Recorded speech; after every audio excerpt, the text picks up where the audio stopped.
Olá, mulheres lindas e abençoadas.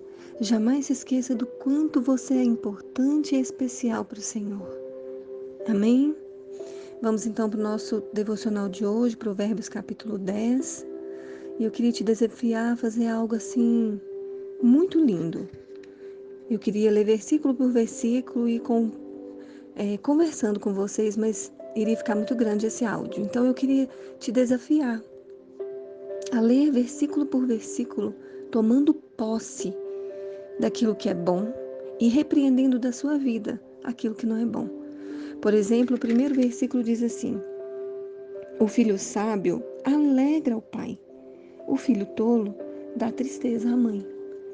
Então você vai ler dizendo: Senhor, eu quero ser uma filha sábia, eu quero ser sábia para dar alegria, não me deixa ser tola.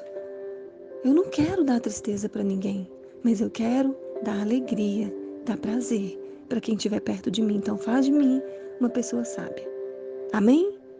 Então eu consegui destacar alguns versículos aqui porque esse capítulo ele é muito rico. E nós vamos aprender muito nele. E eu queria dizer para você, não deixe de ler ele todo, porque ele fala muito sobre a boca, sobre a língua, e é algo assim que aprisiona tantas pessoas, né? Então vamos aprender com esse Provérbios capítulo 10.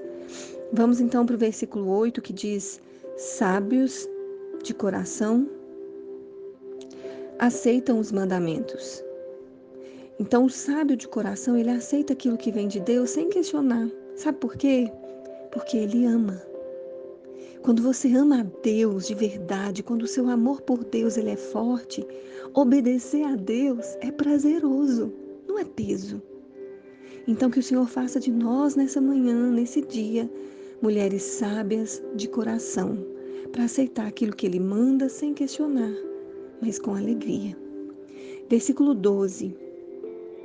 O ódio provoca conflitos, mas o amor cobre todos os pecados. Que coisa linda! Jesus é um amor que cobriu os nossos pecados. Jesus é um amor que se entregou e cobre os nossos erros. Ele não olha para nós e olha os nossos defeitos, mas Ele olha para nós e olha para nós como um amor imenso que Ele tem. E nós precisamos ser como Jesus. Nós precisamos olhar para as pessoas e não ter raiva, porque o ódio ele provoca conflitos, ele faz confusão. O nosso coração precisa estar cheio de amor para não olhar o erro das pessoas, para olhar para as pessoas com o olhar de Jesus, olhar para as pessoas com a mesma forma que Jesus olha para nós. E então, ao invés de ter ódio no nosso coração e provocar conflitos, nós vamos ter um amor que vai cobrir os erros, que vai amar as pessoas da forma que elas são. E isso é lindo. Amém? Que essa seja a nossa oração hoje. Versículos 19, 20 e 21.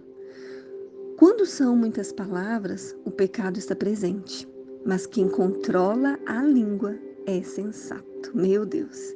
Versículo 20. A língua dos justos é prata escolhida, mas o coração dos ímpios quase não tem valor. E o início do versículo 21. As palavras dos justos dão sustento a muitos. Meu Deus, que versículos maravilhosos são esses. E eu queria com esses versículos voltar lá no 11 que diz: a boca do justo é fonte de vida. Então, está nos ensinando o quê? A não falar demais. Porque quando são muitas palavras, o pecado está presente. Olha como isso é tão claro, tão simples de entender. A gente vê aquelas pessoas que conversam demais, conversam mais que boca, né? Eu costumo dizer. Sempre fala o que não deveria falar. E nós, quantas vezes nós agimos assim, né? E as palavras, queridas, são algo que não volta mais depois que sai da nossa boca. Então a nossa oração tem que ser para que o Senhor segure a nossa língua. Eu costumo orar pedindo a Deus para Deus colocar guardas na minha boca e não deixar ela abrir para falar o que é errado, mas abrir só na hora certa. Então que essa seja a nossa oração, controlar a língua, porque palavras demais não é certo. A língua dos justos, ela é prata escolhida. As palavras dos justos, elas dão sustento às pessoas. Então nós temos que ser assim, fonte de vida. O que tem saído da sua boca? O que tem saído de você? Tem trazido vida? Tem abençoado ou tem feito mal às pessoas? Então eu queria te dizer que o que Deus está falando com a gente é que muitas vezes nós não precisamos sequer falar.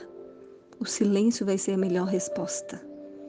O silêncio vai falar muito melhor do que qualquer palavra. Então muitas vezes nós temos que nos calar. Amém? E para finalizar, versículo 25. O ímpio,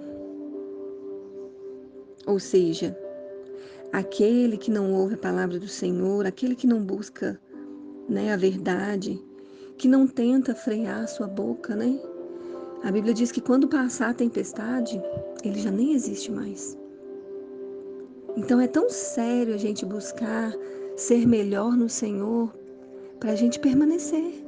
Porque esse versículo finaliza tão lindo dizendo assim: mas o justo permanece firme para sempre. Quando eu li esse versículo, eu fiquei imaginando, já viu quando está ventando demais e tem árvore que vai balançando de um lado para o outro e você pensa assim, não, agora vai quebrar. E ela permanece. A nossa vida é assim. A tempestade vem, a luta vem, a dificuldade vem. E nós permanecemos no Senhor porque somos justos. Nós não podemos ser como o ímpio que quando a tempestade, a dificuldade vier, a fé dele foi tão pequena, ele não estava alicerçado. Outra versão diz assim que nós somos alicerçados num alicerce eterno. Por isso nós permanecemos, porque o nosso alicerce é Jesus. Então quando vier a tempestade, nós não vamos ser abatidos. Quando vier as dificuldades, nós não vamos parar, mas vamos permanecer para sempre, porque temos um alicerce eterno, que é Jesus. Vamos orar? Senhor, obrigada por essa palavra tão linda e tão maravilhosa, tão cheia de segredos para a gente viver bem. Nos perdoa, Senhor, por às vezes falar o que não deveria falar, por às vezes agir como não deveria agir. Guarda a nossa boca, guarda as palavras que saem de nós. Nós precisamos ser sábios. Sábio às vezes é sábio só por ficar calado. Então nos ensina a sermos assim, Pai, para que as pessoas vejam que nós estamos alicerçadas em um alicerce eterno que é Jesus. Nós te pedimos isso, Pai, e te agradecemos, em nome de Jesus. Tenha um lindo, abençoado dia, em nome de Jesus.